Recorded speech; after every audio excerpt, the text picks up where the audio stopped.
Welcome to Love in the Love Boat, where we break down episodes of one of the greatest romantic comedy drama television series of all time. I'm Istvan, Chicagoland's beloved children's musician and TV fanatic. And I'm Michelle, pop culture enthusiast. So come aboard, we're expecting you to join us for another edition of Love in the Love Boat. Did you like that? Was that calming? Welcome aboard for episode 3. And we were treated and delighted to some ASMR from our special guest, our first guest on the show, our daughter, Evie Tunder. Guys, I'm your special guest. Also, on the 3rd episode, and 3 is the magic number, and there's 3 of us. This is a magical experience. Cosmically aligned. Yeah. I didn't think of that. It's pretty cool. Yes, and should we apologize to her immediately? Well, we wanted to get a teenager's perspective, seeing there were like some preteens on here. And we thought it would be fun because there is youthful, child-aged Kristy McNichol and youthful, horrible Scott Baio on this episode. Wait, that was Scott Baio? Charles in charge. Not an awesome episode, in my opinion. Although on rewatching it, I found some things that I liked about it more watching it the second time, listening for Like the clips. old people? Oh, God, no. Well, should we go down the rundown of the titles? Yes. On this episode, you guys, we have EX plus Y, written by Ed Jurist. We have Graham and Kelly, written by Michael Norrell. We have Golden Agers. This took 2 people to write this plot line. Ann Gibbs and Joel Kimmel. And I'll even give you a synopsis this time. A new bride, Loretta Swit, encounters her ex-husband.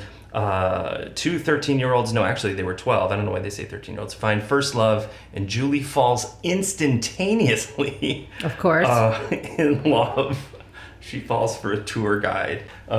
We have Edward Andrews. Who was that? Was that the handsome guy? That is... I don't know. Okay, I don't know, but I do believe it's him. Charles Frank was the handsome tour guide. Okay, so Edward Andrews, I don't know. Hang on. Hermione Badley? Was that the wife of... The Deli. That is the older British woman who... She's a great character actress. She was in Mary Poppins. She was You're right. in tons of other sitcoms. She was everywhere back then. Stereotypical inebriated She English was woman. Scott Baio's grandmother. Somehow. But he had a really heavy Brooklyn accent, and she's British, so... Yeah, I was offended by this because in every single television show, every Italian person is from Brooklyn. We're not all from Brooklyn, you know. Did you all wear crosses? Did you wear a cross? A golden cross? A golden cross. All right, maybe I did. You guys had similar hair. Maybe I did have a gold chain. All right, enough. All right, we have Pamela Bellwood. Is that Robert Reed's wife or girlfriend? Yeah, Charles Frank, Kristy McNichol. You guys should know Kristy McNichol. She's great. Woo! Richard Mulligan, who's like well-known character actor on a ton of shows. Soap. Robert Reed, who forever for us will be Mr. Brady, and of course Hot Lips Houlihan, aka Loretta Swit. Guys, I was not impressed with this episode, really. Even though it's star-studded. Yeah, I mean, honestly, it's better on a second watch, believe it or not. And I found some special things about the Loretta Swit and Robert Reed storyline, because they end up on this cruise together. They have been divorced. And the thing that's confusing about Robert Reed right away is he's supposed to be like some sort of like blue-collar guy, but he just always comes across to me like Mr. Brady. Yeah, it's never...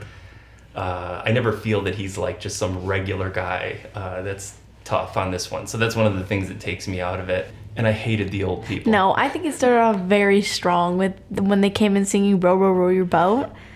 Yeah. Oh, yeah, well, there was the guy that Julie falls in love with is a tour guide. Come on, gang, all aboard. Gorgeous mister. How do I see him? Oh, I do.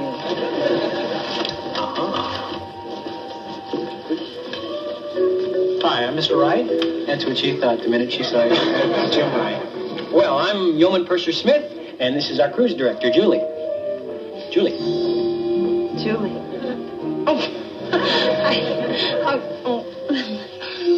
Julie McCord. Or speak English, Julie McCoy. Welcome aboard, Mr. Right. Right. Wrong. No. You can't be the Mr. Right with the Life Begins at 60 tours. Yes, that's me. I was expecting somebody 60. Well, I'm 30. Looks like my life is just beginning. Life begins at 60. Yes, Life Begins at 60 Club. Even though they look They're 80. great. Yeah, 60 and over. So you liked the old Yes, people. I did. I think they brought an element of fun, an element of excitement that I wasn't getting from anybody else. So, Okay. yeah, I really enjoyed The them. main older person was, I can't remember his name, it was the grandpa from 16 Candles. Yeah. The one that had a long dong. Wait, what? Say it again.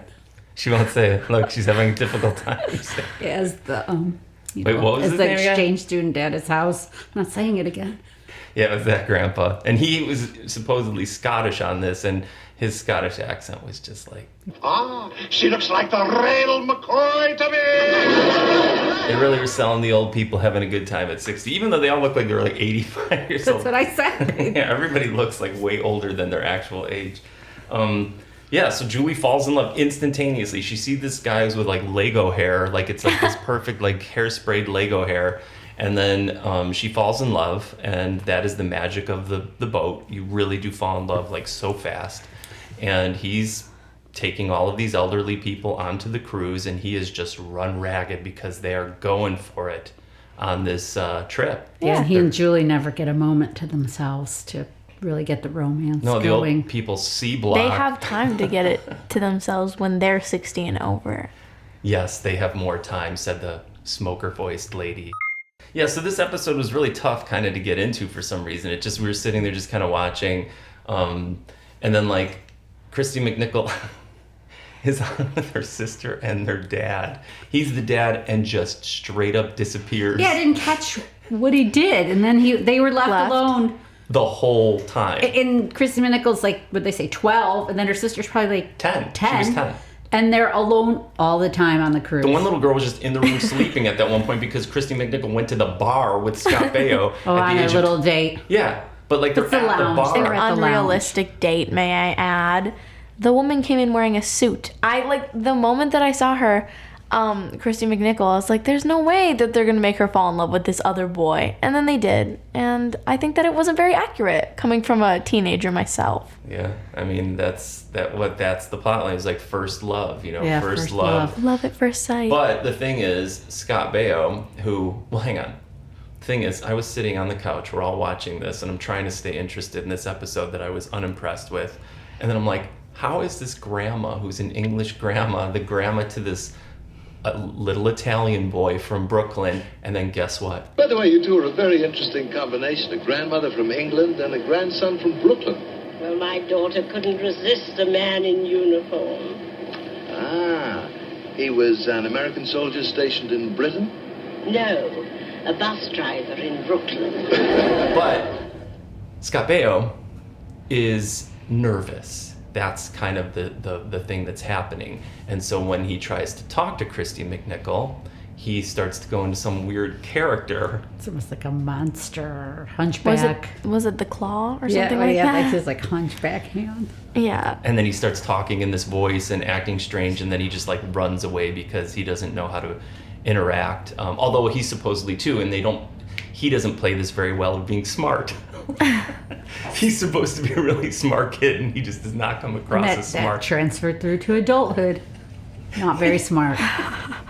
Wait, he was Wait, what are you supposed to be saying about smart? Chachi, man? He was supposed to be smart? Yeah, like he was like that was part of it. Like when they were sitting, they were sort of having some sort of like yeah, and she was like, back and forth with Dr. Adam Bricker about like knowing the size of certain bridges, Yeah. and this one being the largest one. So he was supposed to be like this like cerebral kid, but he did not come across that way. And then he acts very immature when it came to He's a 12-year-old boy. right. So then he took off. So that is happening throughout the cruise, you know what I mean? And then they do go out on some kind of date. She abandons her 10-year-old sister in the room. Father again, maybe has a different cabin altogether. I feel like I want to rewatch the beginning just to see where the dad ended up. We have no Nowhere. idea He where was he just was. out and Or if about. they give any explanation. They don't. That's why this episode was weird, because there was a lot of super loose ends and it just didn't make any sense whatsoever in that respect. The part that I was laughing at myself, where I do get way too emotionally invested in the Love Boat, is that I started to think the relationship between Loretta Swit and Robert Reed was actually kind of, I don't know what word I would use. It's not nice, but it literally did show the complication of people being together, how they have feelings for one another, but maybe things don't necessarily work out. And there is a moment when they are in the cabin together, because he goes back to find her, because Loretta Swit's always notoriously late for everything. And they have a moment. It's a shame, isn't it? What? What we've got that's good is very good. What we got that's bad is really rotten. Yeah. Nobody said we were perfect. You're certainly not.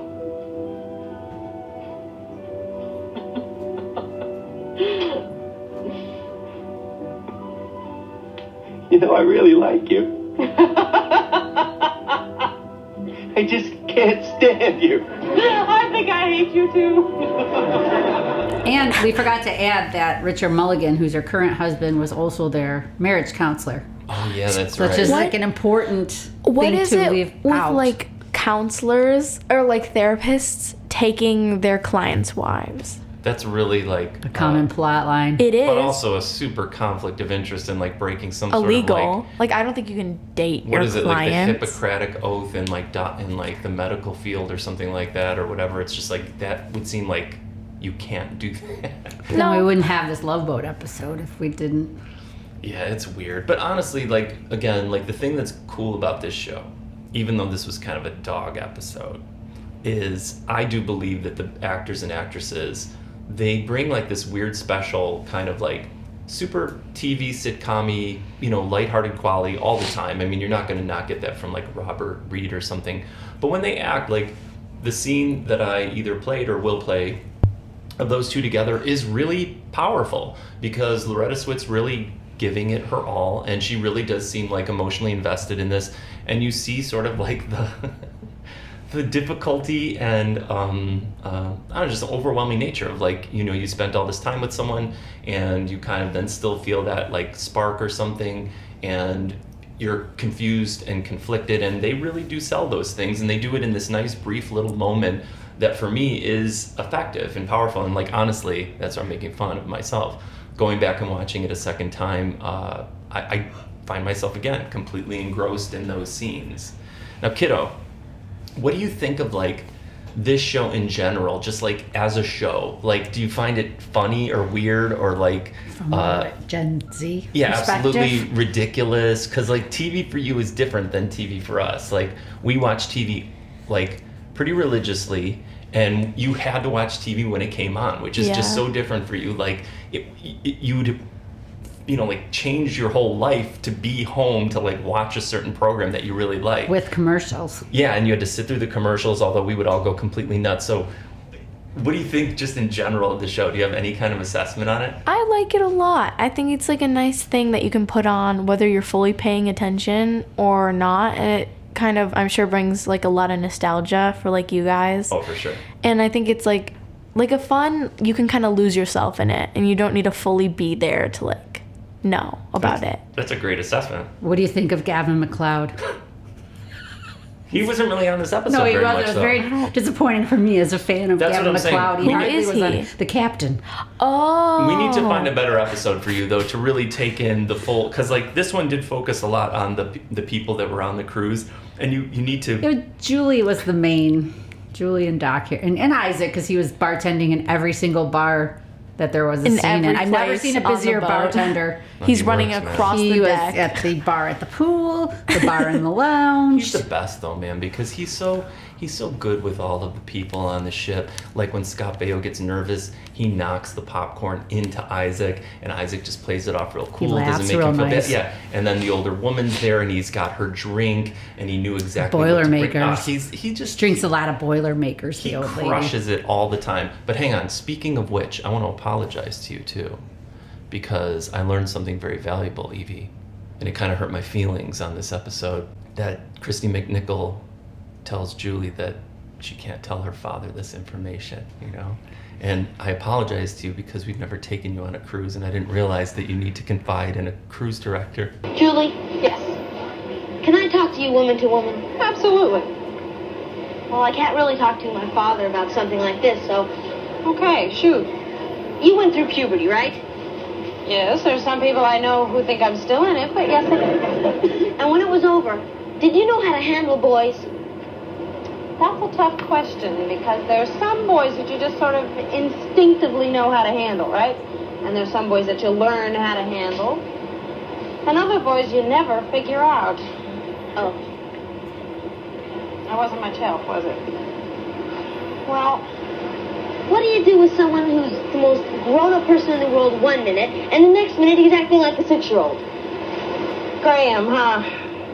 Yeah, can't get him into a normal conversation. Well, there's one thing I learned about men, regardless of their age, and that is that they have one favorite topic, themselves. So the next chance you get, ask him a couple of questions about himself. Well, like what kind of questions? You know, what kind of car does he drive, what's he do for a living? Julie, he's only 12! Can I actually mention something that was really gross in this episode? The older woman, the grandma, she pours her alcohol in her soup.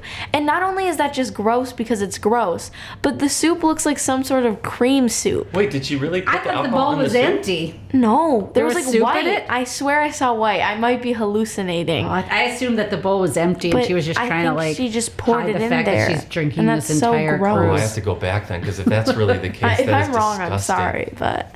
No, that's great that you brought that up, because the thing with this is they really do light year jumps as far as like how things are explained and stuff like that in this episode.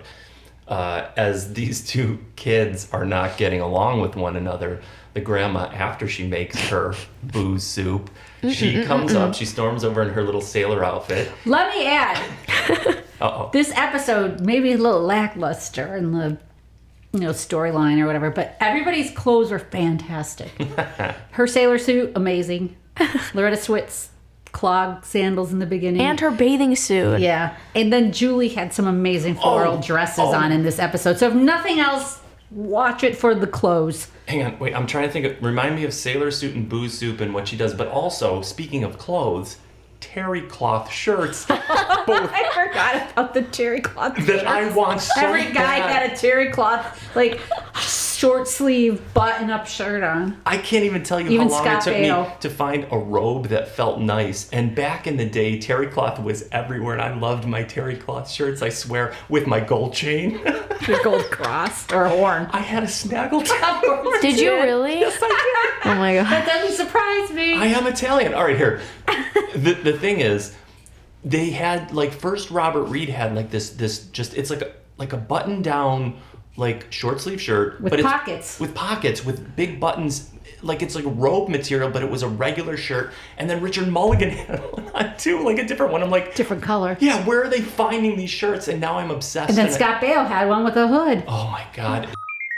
Wait, I have a question. Yes? Do actors on the Love Boat come back as different characters? They do. They do. I love that. I don't know who decided to do that, but I love that. Oh, let's see if we can find one then where one of these people comes back as a different thing, and then you can watch that I think one, that's too. really cool. That's a great... Oh, I'm absolutely. sure, I mean, since there's 10 seasons, 25 episodes apiece, come back multiple times. And I also venture to guess that all these characters or these stars that are on at the time, I don't know when Happy Days exactly was running or when Chachi came on, are promoting whatever TV series they are on ABC at the time too. I would kill for a TV show to come out with a season that had 25 episodes now, because they never have 25 episodes. You're lucky if you get 10. No, and I don't.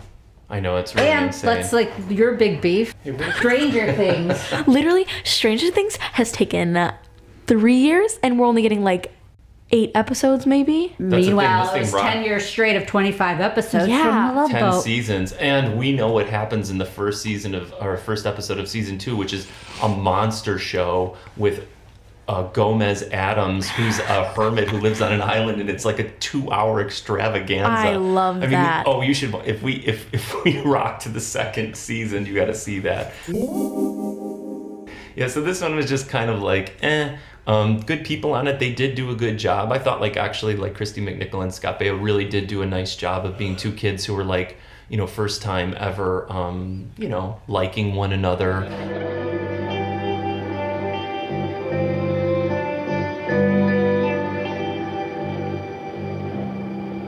I wish this cruise wasn't going to end tomorrow.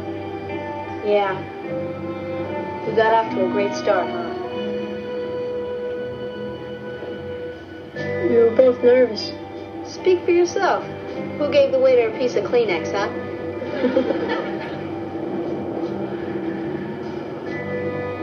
I think... What? I think Yeah? Did you ever kiss anybody before? Have you? No.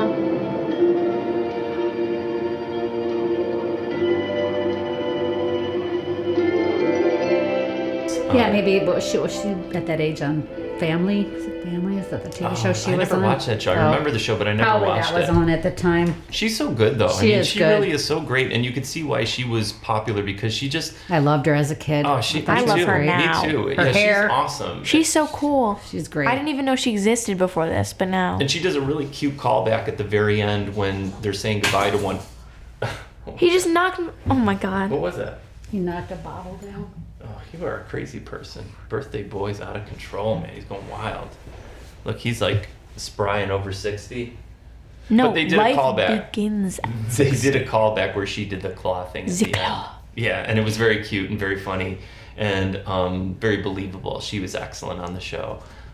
She was everywhere when we were kids. She was in tons of things. Jodie Foster and Kristy McNichol were just all over the place. And they're both... Tatum O'Neal. Oh, yeah, I had such a crush on Tatum O'Neal. I thought she was so cute. And when I was young, she was in, what was it? Paper Moon was one thing, right? Which I recommended to Evie to watch Little Darlings. Oh, but also Bugsy Malone. That's another Scott Baio thing. He was in that. That's a great, fun thing. Hey, what are you doing? Tell him to stop. Get out. Tell him just because it's your birthday doesn't mean you get to be Get out of here. Germ. All right, are we done? We're done. Because if we're getting distracted by the cat. The cat is eating foam, and it's his birthday. Well, you can edit stuff, can't you? Yeah, Dad can edit this out. Get out of here. No, I'm not editing this out. This is going in. This is candid. Well, Evie, would you be willing to come back and Of course. Okay, watch a different show? 100 times, yes. Because I want something where you really dig in, where there's something that is interesting as far as storyline or something. So we'll look and find something that you can pick. I mean, we just pulled you in on this one because we wanted to have you on the show. We do want to get a young person's perspective. And it had on this. at least a actor she was familiar with because she loves the Brady Bunch. So yes. she knows Robert Reed. So yeah. Okay. Well, thank you for being on the show today. Thanks you guys for listening. Evie will be back. We have some other guests on board for future episodes. And again, anybody out there listening, you are more than welcome. Just like the Love Boat Cruises, anyone can come aboard. So if you would like to be on the show, look ahead. Take a look at the episodes and see if there's one that appeals to you, one that you think you might like, or one you may remember. And then just send us an email and say, hey, I'd like to be on episode 12, episode whatever. And season 1 to start. Yes, of course. Yeah, we're going down the line in season 1. All right, so thank you both. Have a great day. See you next time when we tackle season 1, episode 4. Can't wait to see what it's going to be. I would like to request that we go back in time and get a full episode with just the Life Begins at 60 crew. I would love that. You should have done. Had you been alive then, you could have done your own spin-off. Yes, literally, where they just go on a bunch of different cruises, and you're always following the gang at the retirement home. Yes. Damn it. Missed opportunity. Too late. Captain Stubing, please come to the bridge. I'm Michelle. I am Istvan. I'm Evie. We're loving the Love Boat.